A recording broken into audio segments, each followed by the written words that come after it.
నమస్తే welcome to V3 news లక్ష్యం సమాజయితం నేను మానస ముందుగా హెడ్లైన్స్ శంషాబాద్ ఎయిర్పోర్ట్ లో ప్రయాణికుల ఆందోళన విమానాలు రద్దయిన విషయం తమకు ముందే సమాచారం ఇస్తే ఇంత దూరం వచ్చే వాళ్ళము కాదని ఆగ్రహం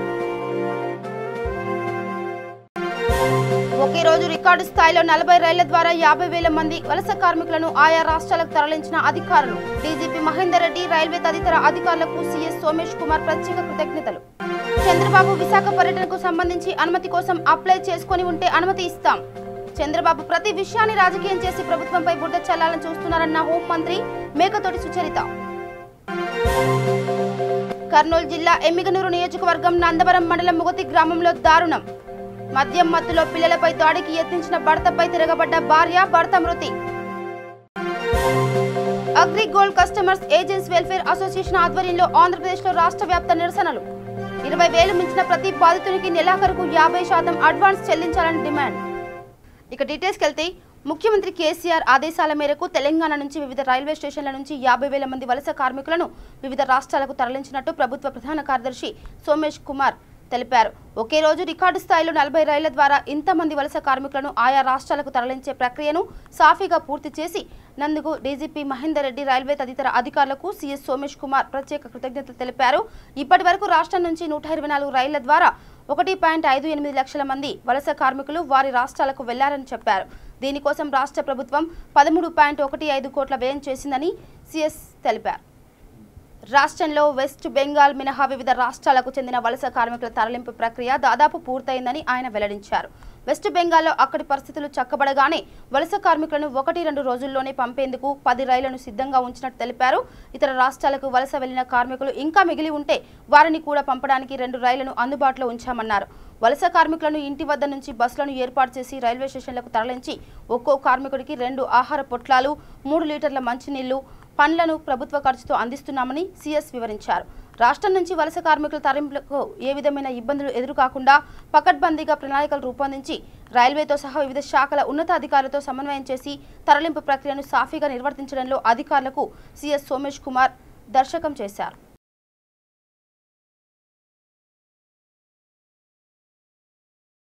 ప్రైవేటు అధ్యాపకులను విద్యాసంస్థల యాజమాన్యాలు ఆదుకోవాలని పీడీఎస్యు ఆదోని జిల్లా ఉపాధ్యక్షుడు కె నాగరాజు డిమాండ్ చేశారు స్థానిక న్యూ డెమోక్రసీ పార్టీ కార్యాలయంలో ఆయన విలేకరులతో మాట్లాడుతూ లాక్డౌన్ నేపథ్యంలో భాగంగా ప్రైవేటు విద్యాసంస్థలు పాఠశాలలు కళాశాలలో పనిచేస్తున్న అధ్యాపకులకు జీతాలు చెల్లించకుండా వారిని నానా ఇబ్బందులకు గురి చేస్తున్నారని విపత్కర పరిస్థితుల్లో తమ సిబ్బందిని కాపాడుకోవాల్సింది పోయి వారిని ఎలా వదిలించుకోవాలనే విధంగా ఆలోచిస్తూ వారికి పూర్తి జీతాలు ఇవ్వకుండా అనేక విధాలుగా ఇబ్బందులు పెడుతున్నారని కార్పొరేట్ సంస్థలు అద్భుత ఫలితాలు సాధిస్తున్నాయంటే అందుకు ముఖ్య కారణం అధ్యాపకులేనని ఆయన అన్నారు ఈ సమావేశంలో జిల్లా నాయకులు కె శివ లోకేష్ పట్టణ నాయకులు కె సాయి కుమార్ జానకిరామ్ కిరణ్ పవన్ పాల్గొన్నారు అధ్యాపకులందరినీ కూడా మరి తమ యొక్క విద్యా సంస్థలంతా కూడా ఆదుకోవాలని మేము ప్రగతిశీల ప్రజాస్వామ్య విద్యార్థి సంఘం పీడీఎస్గా డిమాండ్ చేస్తా ఉన్నాం మరి జిల్లాలోని ప్రైవేటు కార్పొరేట్ విద్యా సంస్థలో పనిచేస్తున్నటువంటి టీచింగ్ నాన్ టీచింగ్ స్టాఫ్ అందరికి కూడా పూర్తి జీతాలు ఇవ్వకుండా మరి కార్పొరేట్ విద్యా సంస్థలు అలాగే ప్రైవేట్ యాజమాన్యాలు వారిని ఊడిగం చేసుకుని ఈ రోజు అధ్యాపకులకు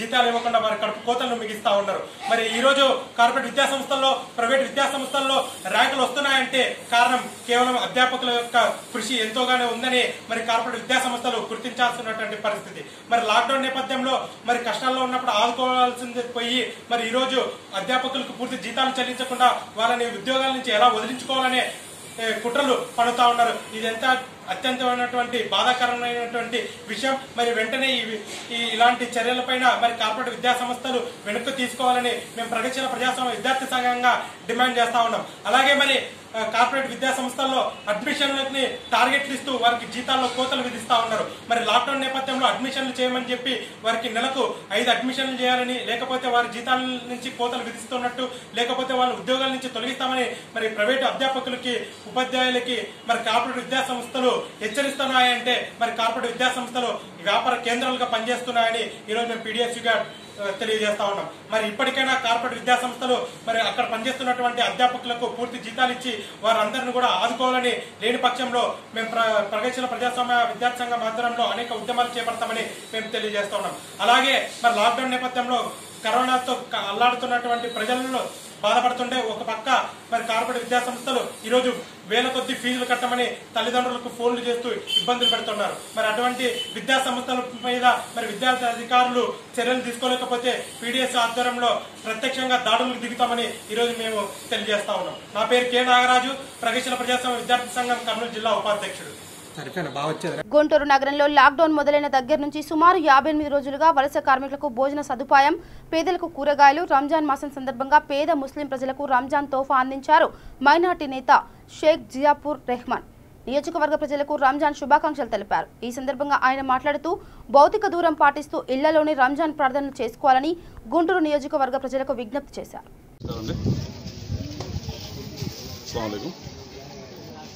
ఈరోజు చూస్తున్నారు ఆనందపేట ఎడమ ప్రాంతంలో చాలామంది నిత్యావసర సరుకులు లేక వాళ్ళు ఆకలి బాధ తీర్చలేకపోతున్నారు.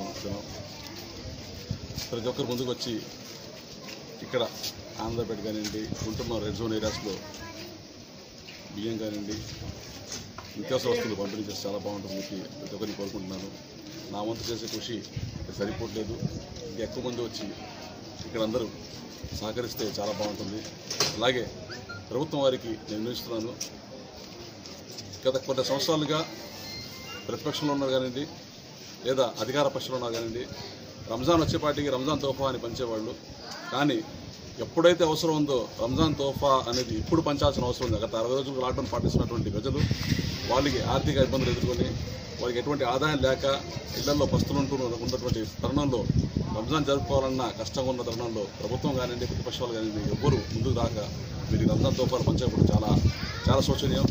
రేపు ఒకరోజు సమయం ఉంది, ఇప్పుడు మించిపోయేది లేదు. ప్రభుత్వం స్పందించి రేపు రంజాన్ తోఫా కనుక నివసించే ప్రాంతాల్లో అందరికీ పంచగలిగితే ఎటువంటి రంజాన్ పండుగ చాలా గొప్పగా జరుపుకునే అవకాశం ఉంటుంది. ఇక్కడ ఎవరి దగ్గర డబ్బులు లేవు, పస్తులు ఉంటున్నారు. ఆ పస్తుల్లో దేవుడి దేవర అల్లా దేవల్ల రంజాన్ రావడం వల్ల ఈ రోజాలు కూడా ఈ పస్తుల్లో జరిగిపోతున్నాయి. కానీ రంజాన్ జరుపుకోవాలంటే కొన్ని నిత్యావసర కావాలా. నేను ఒక్కడిగా మన కొంతమందిగా ఏం పూర్తిగా చేయలేము. ప్రభుత్వం దిగి వచ్చి మీరందరూ సహకరిస్తే బాగుంటుంది. గత 2 సంవత్సరాలుగా అందరూ ఇళ్లలో ఉండి సంపాదన లేక రోజు కూలీలు కానివ్వండి, ట్యాక్సీలు వేసుకున్న వాళ్ళండి, ఆటోలు వేసుకున్న వాళ్ళకి సంపాదన లేక డబ్బులకి ఎలబెట్టిస్తున్నారు. వారు ఉన్న సరుకులు కూడా అయిపోయి చాలా బాధపడుతున్నారు. ఎవరైతే రెడ్ జోన్ ఏరియాస్లో గత 60 రోజుల నుంచి ఉన్నారో వారందరికీ నెలకి అంటే ఒక కుటుంబంలో ఇద్దరుంటే నెలకి 5,000 చొప్పున ఆర్థిక సాయం అందించాల్సిన అవసరం చాలా ఉంది. అలాగే ఇద్దరి పైన ఒక కుటుంబంలో సభ్యులుంటే వారికి 10,000 చొప్పున ఆర్థిక సాయం అందిస్తే చాలా బాగుంటుంది. ఎందుకంటే ప్రభుత్వం అనేది ప్రజల కోసం ఆదుకోవడానికి తప్ప ఏదో కేవలం ఓట్లు వేయించుకుని అధికారంలో నిలవాల్సింది కాదు. అలాగే ప్రతిపక్షాలు కూడా వాళ్ళకి వ్యతిరేకించి వాళ్ళతో పనిచేయించే విధంగా ప్రతిపక్షాలు కూడా ముందుకు రావాల్సిన అవసరం ఉంది. ఆర్థిక సహాయంగా ప్రతి కుటుంబానికి 5,000 నెలకి ఇవ్వాల్సిందే నేను ప్రభుత్వానికి వస్తున్నాను. అలాగే 10,000 రూపాయలు పెద్ద కుటుంబానికి ఇవ్వాల్సి పోతున్నాను. ఇంకో విషయం చాలా పెద్ద విషయం ఏంటంటే కరోనా వ్యాధితో చనిపోయిన వారికి ఎటువంటి ఆర్థిక సహాయం చేయలేదు. ఎవరైనా యాక్సిడెంట్ చనిపోతే 5 లక్షల 10 లక్షల వారికి ఆర్థిక సహాయం చేస్తారు. అలాగే మన ముఖ్యమంత్రి గారు మన గ్యాస్ లీక్ అయిన ఘటనలో విశాఖపట్నంలో ఒక్కో చనిపోయిన వ్యక్తి ₹1 కోటి చొప్పున ఇచ్చారు. చాలా సంతోషం సార్. కానీ కరోనా వ్యాధితో బాధపడిన కూడా చనిపోయిన కూడా వాళ్ళు యాక్సిడెంట్ చనిపోవడం తప్పించి వాళ్ళు స్వతహాగా తెచ్చుకున్న అది వ్యాధి కాదు. హోంమంత్రి మేకతోటి సుచరిత మీడియాతో మాట్లాడారు. పోలీస్ శాఖలో వీక్లీ హాఫ్ను ప్రకటించి అమలు చేస్తున్నామని, దిశ చట్టాన్ని తీసుకొచ్చి మహిళలకు పూర్తి స్థాయి రక్షణను కల్పిస్తున్నామన్నారు. రాష్ట్రంలో 3 ఫ్లోరెన్సిక్స్ ల్యాబ్లను ఏర్పాటు చేశామని, జీవో ఎఫ్ఐఆర్ను కూడా తీసుకొచ్చామన్నారు. చంద్రబాబు విశాఖ పర్యటనకు సంబంధించి అనుమతి కోసం అప్లై చేసుకుని ఉంటే అనుమతి వస్తుంది. కోవిడ్-19 పై కేంద్రం ఇచ్చిన గైడ్లైన్స్ ప్రకారం బాబుకు అనుమతి ఇస్తాము. గతంలో చాలా కేసుల్లో సిబిఐ విచారణ వద్దని చంద్రబాబే అన్నారు. రాష్ట్రంలోకి సిబిఐ రావడానికే వీల్లేదని కూడా చంద్రబాబు చెప్పిన సందర్భాలు ఉన్నాయి. ఇప్పుడు ప్రతి కేసులో సిబిఐ విచారణ కోరుతున్నారు. ప్రతి చిన్న విషయాన్ని రాజకీయం చేసి ప్రభుత్వంపై బురద చల్లాలని చూస్తున్నారు. ఇచ్చిన హామీలను సంవత్సరం కాలంలోపే పూర్తి చేసిన ఘనత సీఎం జగన్ గారికి దక్కుతుందని ఆమె అన్నారు. పెంచడం, ఇన్సూరెన్స్ ఏదైతే ఉందో డిపార్ట్మెంట్లో వారి స్థాయిలను బట్టి ఇన్సూరెన్స్ మొత్తాలను కూడా పెంచడం జరిగింది. అదేవిధంగా ఎవరైతే ఇంతవరకు లేని విధంగా జీరో ఎఫ్ఐఆర్ని తీసుకురావడం, ఎక్కడైనా కేసు నమోదు చేసుకునే విధంగా ఏర్పాటు చేయడం కూడా జరిగింది. ఈ యొక్క సంవత్సర కాలంలో గౌరవ ముఖ్యమంత్రి గారు అన్ని వర్గాల ప్రజలకు, మరి ముఖ్యంగా ఆరోగ్యపరంగా ఆరోగ్యశ్రీలో కూడా పెద్ద ఎత్తున మార్పులు చేయడం జరిగింది. గతంలో ఉన్నటువంటి జబ్బులు అయితే ఏవైతే ఆరోగ్యశ్రీలో వైద్యం చేస్తున్నారో వాటిని సంఖ్యను పెంచి ఆరోగ్యశ్రీలో ఎవరైతే సర్జరీలు చేయించుకున్నారో వారికి ఇంటికి వెళ్ళి వారు మరి కుదుటపడి వారి యొక్క దినచర్యలో పాల్పంచుకునేంత వరకు కూడా డబ్బులు కూడా ఇవ్వడం కూడా జరుగుతూ ఉంది. అది ఆ జీవో నెంబరు 254 ఇప్పుడు వచ్చింది కాదండి, 2016లోనే వచ్చింది. ఎవరైతే ఇప్పుడు అంటే నిరర్ధకంగా ఉన్నటువంటి టీటీడీ సంబంధించినటువంటి ఆస్తులు ఏవైతే ఉన్నాయో అవి వేలం వేసి దానికే అభివృద్ధికి ఉపయోగించుకోవచ్చు. ఇప్పుడు మనకి చాలా గోల్డ్ వస్తుంది, దాన్ని కరిగించి బార్లుగా చేస్తారు, ఆ వస్తు రూపంలోనే ఉంచారు కదా. అట్లాగే ఇప్పుడు ఉపయోగపెట్టుకున్నటువంటి భూములు వేలం వేసి మళ్ళీ ఆ దేవస్థానం ఇచ్చినటువంటి జీవుని కొత్తగా మార్చిందేమీ లేదు.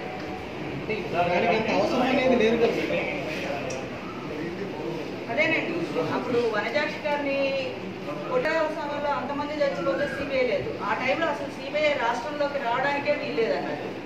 ఈరోజు వచ్చేసి ప్రతిదానికి సిబిఐ ఎంక్వైరీ అడుగుతున్నారు. అంటే అప్పుడు సిబిఐ మీద నమ్మకం లేదు, ఇప్పుడు ఒకసారిగా సిబిఐ మీద నమ్మకం పెరిగింది. మంచిదే కదా, మాకేమీ అభ్యంతరం లేదు సిబిఐకి ఇవ్వడానికి. ప్రతి జనవరికి కూడా మనము నోటిఫికేషన్ ఇస్తామని చెప్పాము. అందుకే 90% చేస్తామని. ఖచ్చితంగా రాబోయేటువంటి రోజుల్లో ప్రతి ఒక్కదానికి నోటిఫికేషన్ వస్తుంది. ఈరోజు వైద్య శాఖలో ఉన్నటువంటి ఖాళీలన్నీ ఫిలప్ చేయడానికి కూడా నోటిఫికేషన్ తీసుకురాబోతూ ఉన్నది. అలాగే ప్రతి డిపార్ట్మెంట్లో ఉన్నటువంటి ఖాళీలన్నీ పూర్తి స్థాయిలో భర్తీ చేయడం జరుగుతుంది. మేము వచ్చిన తర్వాత ఎస్ఐ పోస్టులు కొన్ని భర్తీ చేయడం జరిగింది. అదేవిధంగా ఫైర్ డిపార్ట్మెంట్ ఎగ్జిట్ సంబంధించినటువంటి కొన్ని పోస్టులు ఇవ్వడం జరిగింది. అంటే దాదాపుగా అగ్రిగోల్డ్కి సంబంధించి 60% మంది బాధితులు ఎవరైతే ఉన్నారో వాళ్ళకి న్యాయం జరుగుతుంది. ఇక మిగిలినటువంటి వాళ్ళు పెద్ద మొత్తాలు ఏవైతే ఉన్నాయో అవి చూసి వర్షక్రమంలో అది కూడా చెల్లించడం జరుగుతుంది. పూర్తి స్థాయిలో అగ్రిగోల్డ్ బాధితులు అంటే మొత్తం 6,000 కోట్లు ఉంటే దగ్గర మన రాష్ట్రానికి సంబంధించినటువంటి వాళ్ళకి 4,000 కోట్ల రూపాయలు దగ్గర అంటే 3,900 కోట్ల రూపాయల వరకు చెల్లించాల్సినటువంటి మొత్తాలు.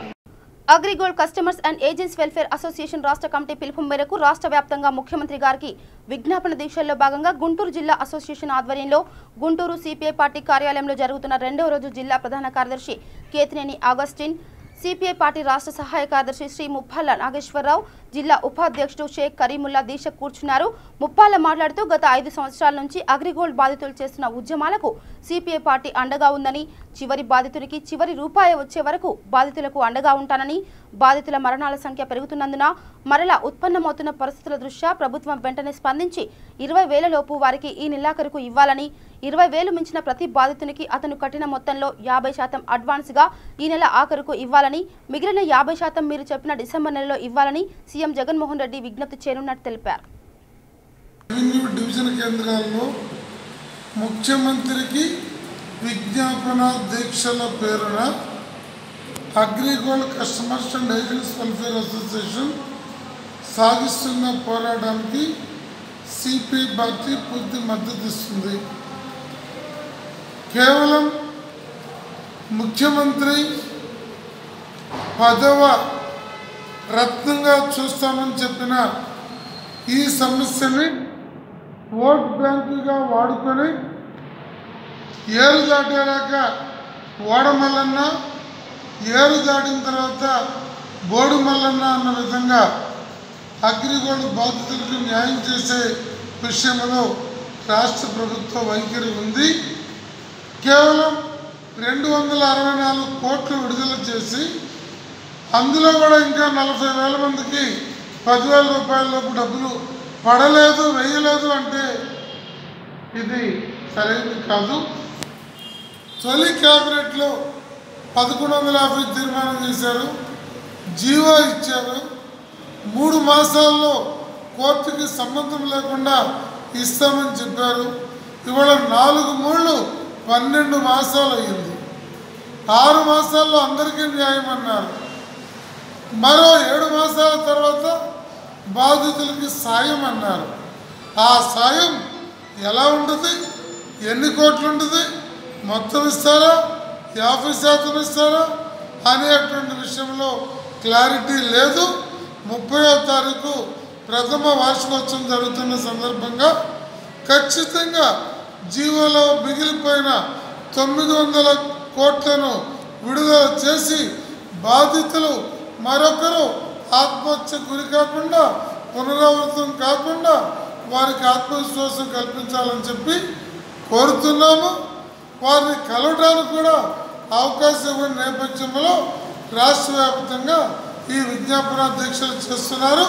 దీన్ని పాజిటివ్గా తీసుకొని సజ్జల రామకృష్ణారెడ్డి గారు తగిన సూచన చేసి, అలాగే డీజీపీ గారు తగిన సూచన చేసి 30వ తారీఖు లోపు 900 కోట్లు, జూన్లో మిగిలిన మొత్తంలో 50%, డిసెంబర్లో మిగిలిపోయిన 50% ఇచ్చి అగ్రిగోల్డ్ బాధితులను ఆదుకొని మాట తప్పని మడమ తప్పని ముఖ్యమంత్రిగా చరిత్రలో మిగలాలని ఈ సందర్భంగా కోరుతున్నాం. కర్నూలు జిల్లా ఎమిగనూరు నియోజకవర్గం నందవరం మండలం ముగతి గ్రామంలో దారుణం చోటు చేసుకుంది. మద్యం మత్తులో పిల్లలపై దాడికి యత్నించిన భర్తపై తిరగబడి గొడ్డలతో దాడి చేసింది ఓ తల్లి. దీంతో తీవ్ర గాయాల పాలైన భర్తను ఆసుపత్రికి తరలిస్తుండగా మార్గం మధ్యంలో మృతి చెందాడు. కేసు నమోదు చేసుకున్న పోలీసులు దర్యాప్తు చేస్తున్నారు. ముగతి గ్రామం నందవరం మండలము, ఏజ్డ్ అబౌట్ 32 years. రాత్రి నిన్నటి దినం అనగా 23/5/2020 తేదీ రాత్రి సుమారు 7:45 గంటల ప్రాంతంలో ఇంట్లో భార్యాభర్తలు ఇద్దరు కూడా గొడవ పడడం జరిగింది. ఈ గొడవకు వచ్చేసి కారణము ఈ బోయ రామాంజనేయులు సన్ ఆఫ్ లక్ష్మణ అనే అతను ఎప్పుడు కూడా మద్యం చేవిస్తూ ఇంట్లో సంసారాన్ని పట్టించుకోకుండా భార్యను పిల్లలను కూడా ఎప్పుడు కూడా హరాస్మెంట్ చేస్తూ వేధిస్తూ ఉండేవాడు. వీళ్ళు ఇటీవల కాలంలో గుంటూరుకి సుగ్గికి పోయినారు బతకనేకని. ఆ సుగ్గి నుంచి ఈ కరోనా ఎఫెక్ట్తో ఈ మధ్యకాలంలో బస్సులు పెట్టి మన ఆంధ్రప్రదేశ్ గవర్నమెంట్ ఏ ఊరిలో ఆ ఊరికి స్వస్థలాలను పంపేయడం జరిగింది. అందులో భాగంగా వీళ్ళు కూడా ముగతికి రావడం జరిగింది. ఈ మధ్య ఒక 10 రోజుల కిందట వచ్చినారు. వచ్చి నిన్నటి దినము ఫుల్లుగా తాగి బోయ రామాంజనేయులు బయట నుంచి ఇంట్లోకి వెళ్ళి భార్యతో గొడవ పడి పిల్లలను కూడా కొట్టనేకపోయినాడు. పోతే ఈమె కూడా అడ్డుకున్నది. అడ్డుకున్న విషయంలో ఒకరికి మాట పెరిగి గొడవ కొంచెము పెద్దది కాబట్టి పక్కన ఉన్నటువంటి గొడ్డలు తీసుకొని ఆమె ఆయన్ను కొట్టడం జరిగింది. కొడితే కింద పడినాడు. కింద పడితే ఎమ్మడే అతను రామాంజనేయులు వాళ్ళ మదరు వాళ్ళ బ్రదర్స్ అందరూ కూడా గవర్నమెంట్ హాస్పిటల్కి షిఫ్ట్ చేయడం జరిగింది. ఎమినూరు షిఫ్ట్ చేసి ట్రీట్మెంట్ పొందుతూ రాత్రి సుమారు 9 గంటల ప్రాంతంలో చనిపోవడం జరిగింది. చనిపోయిన తర్వాత వాళ్ళ మదర్ వచ్చేసి ఎవరైతే ఉందో ఆమె మదర్ వచ్చేసి కంప్లైంట్ ఇవ్వడం అనేది పోలీస్ స్టేషన్కి వచ్చి ఇట్లా జరిగిన విషయం మీద ఆ విషయం మీద రాత్రి సుమారు 11 గంటల ప్రాంతంలో మనం కేసు రిజిస్టర్ చేయడం జరిగింది. రిజిస్టర్ చేసి ఫర్దర్ ఇన్వెస్టిగేషన్ చేస్తున్నాం కేసు. ఇప్పుడు పొద్దున్నే కూడా బాడీ పిఎం కూడా పంపడం జరిగింది. హాస్పిటల్లో చనిపోయినాడు కాబట్టి అక్కడ డాక్టర్ గారికి పిఎం చేసే నిమిత్తం కూడా అన్ని మేము చేసి ఫార్మాలిటీస్ చేసి ఇవ్వడం జరిగింది. దీనికి ఫ్యామిలీ డిస్ప్యూట్స్ ఇతను తాగి రోజు న్యూసెన్స్ చేయడం వల్ల మాట పెరిగి సడన్ ప్రొవకేషన్లో జరిగింది ఈ మాట. ఫర్దర్ ఇన్వెస్టిగేషన్ ఏదైనా ఉంటే కూడా డీటెయిల్స్ మేము తీసి ఇన్వెస్టిగేషన్ ప్రొసీడ్ చేస్తాం. నెల్లూరు జిల్లా గూడూరు డివిజన్ చిట్టమూరు మండలంలోని గుణపాటిపాలెం గ్రామంలో గూడూరు శాసనసభ్యులు డాక్టర్ వెలగపల్లి వరప్రసాద్ పర్యటించారు. ప్రస్తుతం ఉన్న గ్రామ సచివాలయ భవనాన్ని పెంచుటకు భవన నిర్మాణ పూజను గూడూరు శాసనసభ్యులు డాక్టర్ వరప్రసాద్ ప్రారంభించారు. అనంతరం హరిజనవాడ కాలనీలో ప్రజల సమస్యలు తెలుసుకుని వెంటనే పరిష్కరిస్తామని హామీ ఇచ్చారు. ఈ కార్యక్రమంలో దువ్వూరు మధుసూదన్ రెడ్డి, నరమాల రమణయ్య, నరమాల వెంకటేశ్వర్లు, శ్రీహరిరెడ్డి, వైఎస్ఆర్సీపీ నాయకులు పాల్గొన్నారు. ఎవరు ఏమి అర్థమైంది కానీ ఎవరు కూడా అమలు పెట్టలా. వీరు వచ్చిన తర్వాత వాలంటీర్ సిస్టమ్ తీసుకొచ్చి గ్రామ సచివాలయం సిబ్బంది తీసుకొచ్చి ఒక్కొక్క 2-3 గ్రామాలకి ఒక గ్రామం పెద్దదైతే ఒక గ్రామానికి చక్కని గ్రామ సచివాలయం పెట్టించడం, వాళ్ళ సిబ్బంది పెట్టించడం అవన్నీ చేసుకుంటూ వస్తున్నారు. ఈరోజు గ్రామ సచివాలయానికి దానికి ఎక్స్టెన్షన్కి 25 లక్షలతో పునాది వేయడం జరిగింది. ఆ తర్వాత రాజగోపాల్ రెడ్డి గారు చక్కని క్వాలిటీ పని చేశారు.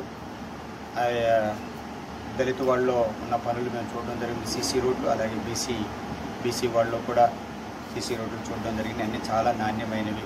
ఆ తర్వాత చాలామందితో ఈరోజు కూర్చుని సమస్యలను తెలుసుకోవడం, మంచి చెట్లన్నీ కూడా మాట్లాడుకోవడం జరిగింది. ఇంకా చేయవలసిన చాలా ఉన్నాయి ఇక్కడ పనులు. ఎందుకంటే దువ్వూరు మధుసూదన్ రెడ్డి గారు కానీ వాళ్ళ నాన్నగారు కానీ చాలా పనులు చేసినట్టు కనిపిస్తుంది. దాదాపు 89% వరకు మౌలిక సదుపాయాలు ఇచ్చారు. అందులో ఏమాత్రం కూడా నిష్పక్షపాతం లేకోకుండా నిష్పక్షపాతంగా బీసీలకి, ఎస్సీలకి, ఎస్టీ సోదరులకు, అలాగే ప్రతి ఒక్కరికి కూడా సీసీ రోడ్లు, మౌలిక సదుపాయాలు అవన్నీ చేయడం జరిగింది. సో అది చాలా సంతోషకరంగా ఉంది. ఈరోజు నాకు ఇంత చక్కటి అవకాశం ఇచ్చినందుకు మా సోదరు రెడ్డి గారికి, అలాగే మిగిలిన మా సోదరులందరికీ, ఎమ్మెల్యే గారికి, ప్రతి ఒక్కరికి చేతులు జోడించి నమస్కారం.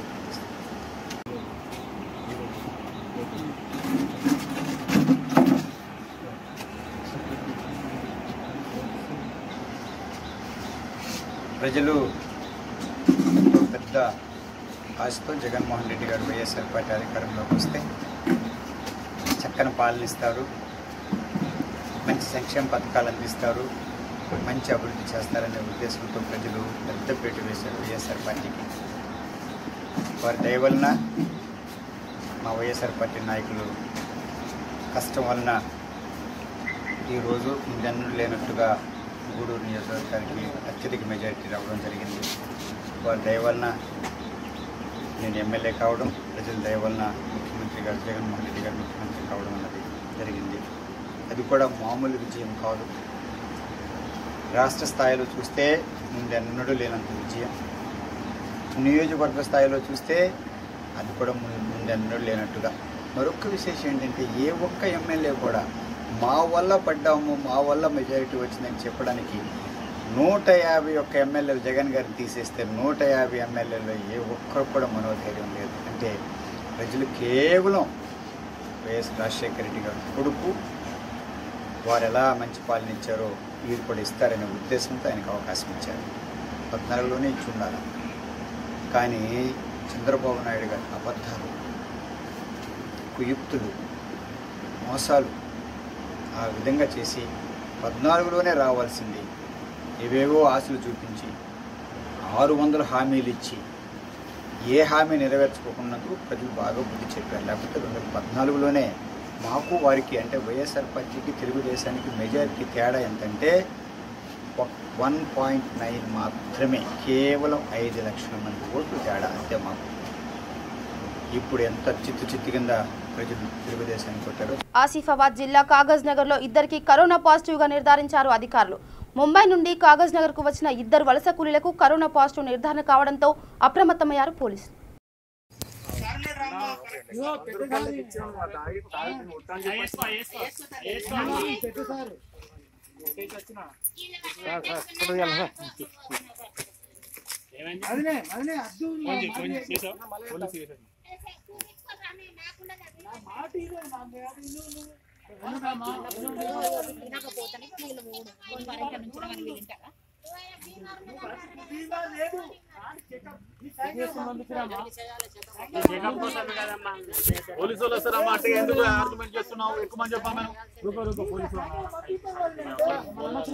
सर आपको टेंशन का सर लेना करने वाले करते हैं सुबह से ऐसे कर रहे बोले.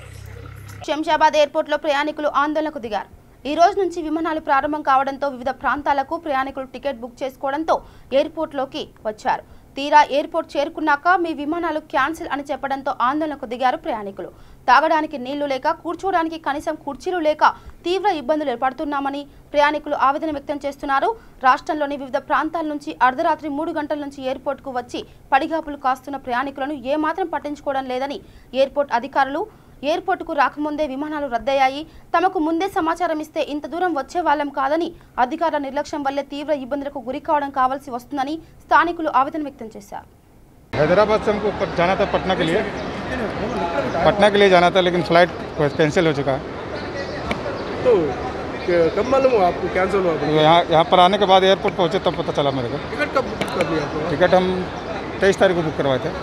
इधर कैमरा के 23 तारीख को टिकट बुक करवाए थे. तो कैसा जाते हैं फिर? कैसा जाते हैं? वापस जा रहा है घर, क्या करें. एयरलाइंस वाला क्या बोल रहा है? एयरलाइंस वाला बोल रहा है अभी 28 तारीख तक क्लोज रहेगा. अब फिर नेक्स्ट मैं मैसेज भेजता हूँ आपको. एक टिकट और मेरा 29 मार्च का भी था, वो भी कैंसिल हो चुका है. उसका भी पैसा अभी तक कंपनी के पास ही पड़ा हुआ है, और आज का भी पैसा मेरा कंपनी के पास ही पड़ा हुआ है. अब देखते हैं एयर इंडिया वाले क्या करते हैं. क्या आदमी आप? 2 ही आदमी हूँ. 5:30 बजे मेरा हैदराबाद से गुवाहाटी का फ्लाइट था, वो कैंसिल हो गया। दोबारा मैं रात 11:30 बजे अब दोबारा मैं चेन्नई भैया चेन्नई होकर गुवाहाटी बुक किया है। 11:30 बजे बुक किया है। वो लोग इंडिगो ने 12:30 बजे कैंसिलेशन मैसेज भेज दिया। अभी तो हम कहाँ जाएगा? अभी ना हम घर पहुँचेगा ना हम होटल छोड़ के होटल में तो घुसने नहीं देगा। अभी हम क्या करोगे, कहाँ जाओगा? अभी आके स्टाफ को इंडिगो का स्टाफ को पूछा है, इंडिगो का स्टाफ ने बोला है क्या आप इंक्वायरी में फ़ोन कीजिए। हम सारा रात भर एयरपोर्ट लॉज से इंक्वायरी का फ़ोन कर रहा हूँ, लेकिन कोई रेस्पॉन्सिबिलिटी नहीं है। वो लोग अभी बोल रहा है क्या इंक्वायरी में फ़ोन कीजिए, वो नहीं है, फ्लड है। अगर अब हम लोग पूछा है, अगर आप लोगों का तो मुसीबत है क्यों बुकिंग क्यों दिया? 1 घंटा पहले बुकिंग दिया, रात 12:30 बजे कैंसिलेशन मैसेज दिया, अगर क्यों बुकिंग दिया आप लोगों ने? नोटिफिकेशन नहीं है तो आपके पास हम अभी कहाँ जाना है? अगर घर नहीं पहुँचने से क्या होगा? हमारा हालत क्या होगा? कोई खाने के लिए पानी नहीं है, कोई खाने के लिए फूड नहीं है। तो हमें रात भर शाम को 6:30 बजे से हम एयरपोर्ट लग से भेजा है। अभी यहाँ बैठा रहा हूँ। क्या करना सर? अभी देख रहा हूँ क्या करेगा इंडिगो वालों ने। क्या बोल रहे कैंसिल है चले जाओगे? हाँ, वो लोग कुछ नहीं, रेस्पॉन्सिबिलिटी नहीं है, रेस्पॉन्स अच्छा नहीं देता है इंडिगो वालों ने। अभी बोल रहा है क्या हम नहीं है, क्या कस्टमर केयर को फोन कीजिए, अभी ये बोल रहा है। ముస్లింల పవిత్ర పండుగైన రంజాన్ పండుగ పురస్కరించుకొని జిల్లా ప్రజలకు ముస్లిం సోదరులకు మంత్రి ఈటెల రాజేందర్ రంజాన్ శుభాకాంక్షలు తెలిపారు। ఈ సందర్భంగా ఆయన మాట్లాడుతూ రంజాన్ పండుగ పవిత్రతకు త్యాగానికి చిహ్నమని పండుగను భక్తి శ్రద్ధలతో ఆనందోత్సాహాలతో జరుపుకోవాలన్నారు। రంజాన్ పండుగను రాష్ట్ర పండుగగా మన ప్రభుత్వం గుర్తించిందన్నారు। కరోనా వ్యాప్తి నేపథ్యంలో ఈ పండుగను సామూహికంగా జరుపుకోలేకపోతున్నామని, ఎవరి ఇంట్లో వారే వేడుకగా జరుపుకొని యావత్ ప్రపంచ ప్రజలు అందరం బాగుండాలి అని, కరోనా మహమ్మారి బారి నుండి అందరం బయటపడాలని ఆ అల్లాహ్ని ప్రార్థించాలని కోరారు। రంజాన్ మాసమంతా ప్రపంచవ్యాప్తంగా నిష్ఠతో ఉపవాస దీక్షలు చేపట్టిన ముస్లిం సోదరులకు ఈ సందర్భంగా శుభాకాంక్షలు తెలిపారు। జరుపుకోబోతున్న సందర్భంలో ఎప్పుడు కూడా నాకు తెలిసినప్పటి నుంచి రంజాన్ మాసంలో ఇఫ్తార్ విందులు లేకుండా, దుకాణాల్లో పర్చేస్ లేకుండా, సంతోషం లేకుండా ఈ పండుగ జరుపుకోబోతున్నాం। అంతకుముందు కూడా ఉగాది పండుగ సంతోషం లేదు। మొట్టమొదటిసారిగా తిరుమల తిరుపతి దేవస్థానమే తాళాలు వేసి పూజ చేసుకునే పరిస్థితి వచ్చింది। ఈ కష్టకాలం మన ప్రాంతానికి మాత్రమే కాదు, ఈ కష్టకాలం యావత్ ప్రపంచం ఎదుర్కొన్న కష్టకాలం కాబట్టి దీన్ని అర్థం చేసుకొని రేపు ఎవరి ప్రార్థనలు వాళ్ళ ఇళ్లలోనే ప్రార్థన జరుపుకోవాలని, వాళ్ళ ఇళ్లలోనే ఈ పండుగ జరుపుకోవాలని చెప్పి కోరుకుంటా ఉన్నాం। కొంతమంది వచ్చి మాకు ప్రార్థన చేసుకునే అవకాశం కలిగించండి అని చెప్పి అడుగుతూ ఉన్నారు। అది మనం ఒక్కరం పెట్టుకునేది కాదు, యావత్ దేశంలో ఆ నియమ నిబంధనలు, ఆ కఠినమైనటువంటి పద్ధతులను కూడా పెట్టుకున్నాం కాబట్టి అర్థం చేసుకొని ఇళ్లల్లోనే ప్రార్థనలు చేసుకోవాలని చెప్పి కోరుతా ఉన్నాం। ఈ రంజాన్ పవిత్ర మాసం సందర్భంగా మా మైనారిటీ సోదరులందరికీ కూడా సోదరిమణులకు శుభాకాంక్షలు తెలియజేస్తాం। బులెటిన్ ముగించే ముందు హెడ్లైన్స్ మరోసారి। శంషాబాద్ ఎయిర్పోర్ట్ లో ప్రయాణికుల ఆందోళన, విమానాలు రద్దయిన విషయం తమకు ముందే సమాచారం ఇస్తే ఇంత దూరం వచ్చే వాళ్ళము కాదని ఆగ్రహం। ఒకే రోజు రికార్డు స్థాయిలో 40 రైళ్ల ద్వారా 50,000 మంది వలస కార్మికులను ఆయా రాష్ట్రాలకు తరలించిన అధికారులు। డీజీపీ మహేందర్ రెడ్డి, రైల్వే తదితర అధికారులకు సీఎస్ సోమేష్ కుమార్ ప్రత్యేక కృతజ్ఞతలు।